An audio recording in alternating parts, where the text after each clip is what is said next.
Assalamualaikum warahmatullahi wabarakatuh. Perkenalkan, kami dari kelompok 1 yang beranggotakan 5 orang. Yang pertama Astiana Ramadhani, kedua Dian Awalia, ketiga Alia Aulia, keempat Abel, dan yang terakhir Muhammad Ashabul Kahfi. Kami akan menjelaskan konsep pasar dalam ekonomi.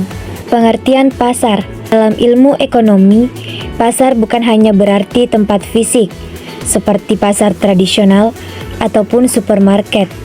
Tetapi lebih luas lagi, pasar adalah mekanisme atau sistem yang mempertemukan penjual dan pembeli untuk melakukan transaksi barang atau jasa. Interaksi antara penjual dan pembeli ini menentukan harga serta jumlah barang atau jasa yang diperdagangkan. Adapun fungsi pasar yang pertama, sebagai tempat distribusi barang dan jasa. Pasar membantu mendistribusikan barang dari produsen ke konsumen. Yang kedua, sebagai tempat pembentukan harga. Harga ditentukan berdasarkan interaksi permintaan dan penawaran. Yang ketiga, sebagai sarana promosi. Produsen dan pedagang dapat memperkenalkan produk mereka. Yang keempat, sebagai sarana informasi ekonomi, pasar menyediakan informasi tentang kondisi barang, harga, dan permintaan. Dan yang terakhir, sebagai tempat penyerapan tenaga kerja. Pasar mendorong terciptanya lapangan kerja, baik di sektor produksi maupun distribusi. Jenis-jenis pasar dapat diklasifikasikan berdasarkan berbagai sudut pandang. Yang pertama, berdasarkan wujudnya, pasar konkret, pasar yang memiliki tempat fisik seperti pasar tradisional, toko, atau swalayan. Pasar abstrak, pasar yang tidak memiliki tempat tetap seperti pasar online atau pasar saham. Dan yang kedua, berdasarkan jenis barang yang diperjualbelikan, pasar barang konsumsi menjual barang kebutuhan sehari-hari seperti pakaian, makanan, dan lain-lain. Pasar barang produksi menjual barang-barang modal seperti mesin, bahan baku, dan lain-lain. Dan yang ketiga, berdasarkan waktu berlangsung, pasar harian ada setiap hari. Misalnya, pasar pagi, pasar mingguan ada seminggu sekali, pasar tahunan seperti pameran atau expo. Dan yang keempat, berdasarkan luas wilayah, pasar lokal menjangkau wilayah kecil seperti desa atau kota. Pasar regional menjangkau beberapa wilayah dalam satu provinsi atau pulau. Pasar nasional menjangkau seluruh wilayah negara. Dan pasar internasional melibatkan banyak negara.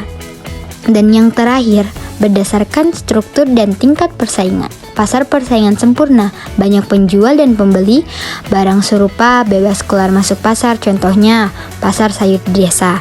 Pasar persaingan tidak sempurna, monopoli, satu penjual menguasai pasar, contohnya PLN. Oligopoli, beberapa perusahaan besar menguasai pasar, contohnya industri otomotif. Monopolistik, banyak penjual, tapi dengan produk yang berbeda kualitas atau merek. Contohnya pasar makanan cepat saji. Monopsoni, satu pembeli menghadapi banyak penjual. Contohnya pasar hasil pertanian di daerah terpencil. Baik, adapun unsur-unsur pasar yaitu yang pertama penjual yang menyediakan dan menawarkan barang atau jasa. Yang kedua, pembeli yang memiliki kebutuhan dan minat daya beli.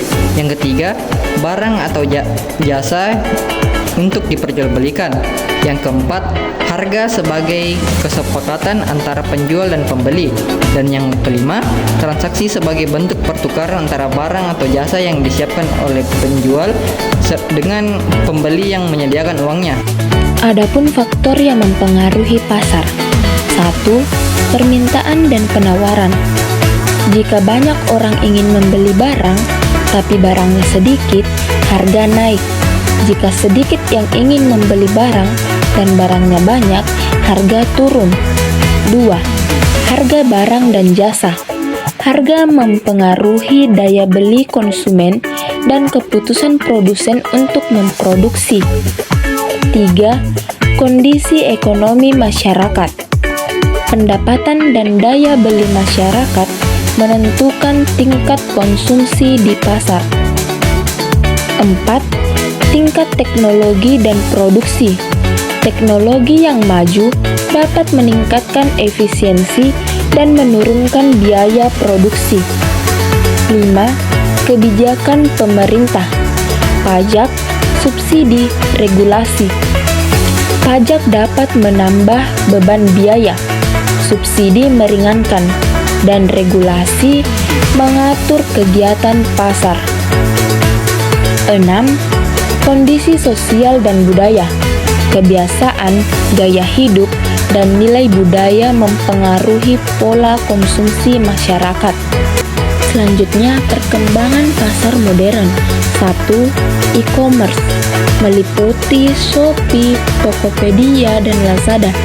Platform jual beli online yang memudahkan konsumen dan penjual bertransaksi tanpa harus bertemu langsung. 2. Marketplace internasional meliputi Amazon dan Alibaba. Pasar digital global yang memungkinkan transaksi lintas negara dengan berbagai produk dari seluruh dunia. 3. Pasar valuta asing atau forex. Tempat jual beli mata uang asing secara online yang bersifat real time dan terbuka 24 jam. 4. Pasar saham digital atau online trading. Platform investasi yang memungkinkan pengguna membeli dan menjual saham secara instan melalui internet. Baik, itulah tadi materi dari kelompok 1. Sekian dari kami. Wassalamualaikum warahmatullahi wabarakatuh.